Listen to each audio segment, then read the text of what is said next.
Good morning students. कैसे हैं आप सब। आज हमारा हिंदी ग्रामर का नया चैप्टर है अवयव, या फिर हम कहें अविकारी शब्द। बेटा, अवयव क्या होते हैं? अवयव वे शब्द होते हैं जिन पर किसी लिंग, वचन, कारक या काल का कोई भी प्रभाव नहीं पड़ता है। जैसे मान लो लिंग, जैसे पुल्लिंग। अगर हम बात करें बॉयज़ की तो लिंग क्या हो जाएगा? पुल्लिंग हो जाएगा। और अगर हम गर्ल्स की बात करें तो स्त्रीलिंग। उसी तरीके से वचन, वचन मीन्स एक वचन, बहुवचन। कारक, काल मतलब जो कार्य कर रहे हैं वो क्या, काल के कितने 3 भेद होते थे, ठीक है? वर्तमान, भूत और भविष्य। इन सभी चीज़ों का जो हमारे अवयव शब्द होते हैं या फिर हम कहें अविकारी शब्द होते हैं, उन पर कोई भी असर, उन पर कोई भी प्रभाव नहीं पड़ता है। वही क्या कहलाते हैं? अवयव या अविकारी शब्द। देखें, जो शब्द लिंग, वचन, कारक और काल के अनुसार अपना रूप नहीं बदलते हैं उन्हीं को हम अवयव या अविकारी शब्द कहते हैं, ठीक है? इसके देखिए कुछ एग्जाम्पल्स दिए हुए हैं। जैसे आपको वाक्य दिए हुए हैं, रेणु धीरे चलो, रवि धीरे चलो। अब बेटा देखो, यहाँ पे रेणु, ये रवि, रेणु धीरे चलो और रवि धीरे चलो। एक क्या है? बॉय है, एक क्या है? गर्ल है। लेकिन धीरे क्या है? धीरे दोनों के लिए ही बिल्कुल समान है, एक समान है धीरे के लिए।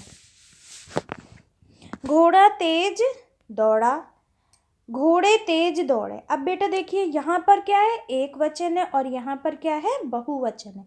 लेकिन तेज जो है वो समान है, दोनों के ही वाक्यों में तेज क्या है? समान है, उसने अपना रूप नहीं बदला। तो वही शब्द क्या कहलाते हैं? अवयव कहलाते हैं, ठीक है?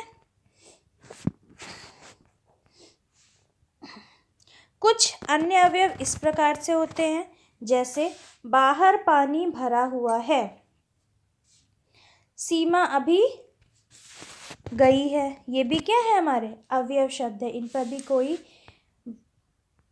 लिंग, वचन, इन सब का कोई भी प्रभाव नहीं पड़ता है। मंदिर के समीप मेरा घर है,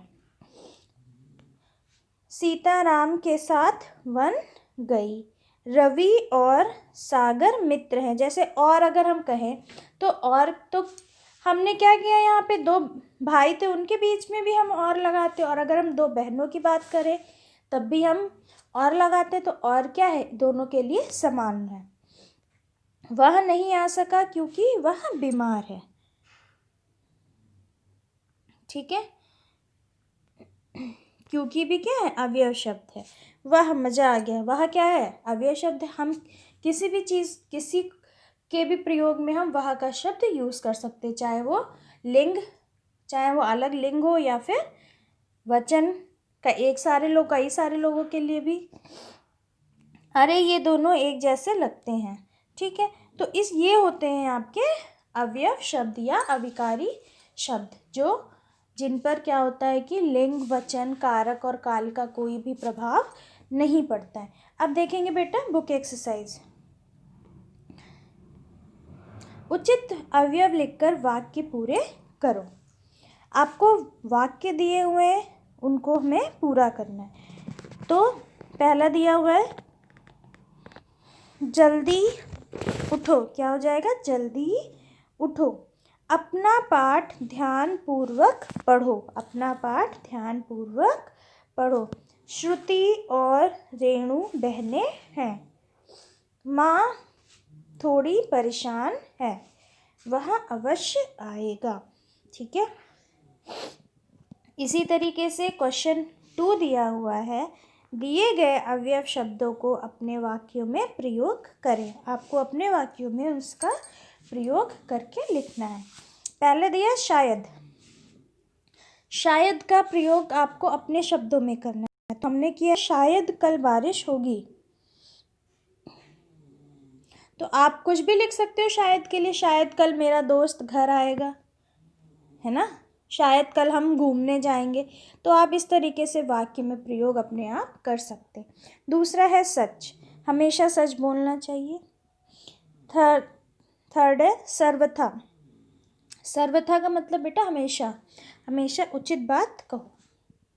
उतना, भोजन उतना ही लें जितना खा सकें। ये नहीं कि आपने बहुत सारा भोजन अपनी थाली में तो ले लिया फिर हमने छोड़ दिया। कहते हैं ना कि हमें खाने को वेस्ट नहीं करना चाहिए। के सामने के लिए वाक्य प्रयोग करना है, तो हमने लिखा है मेरे घर के सामने मंदिर है। आप लिख सकते, आप और भी प्रयोग कर सकते हो। मेरे घर के सामने मेरी दोस्त रहती है, मेरे घर के सामने एक दुकान है। कुछ भी आप अपने हिसाब से वाक्य में प्रयोग कर सकते हो। शाबाश, शाबाश तुमने बहुत अच्छा काम किया। ठीक है, तो ये था हमारा आज का पाठ अवयव।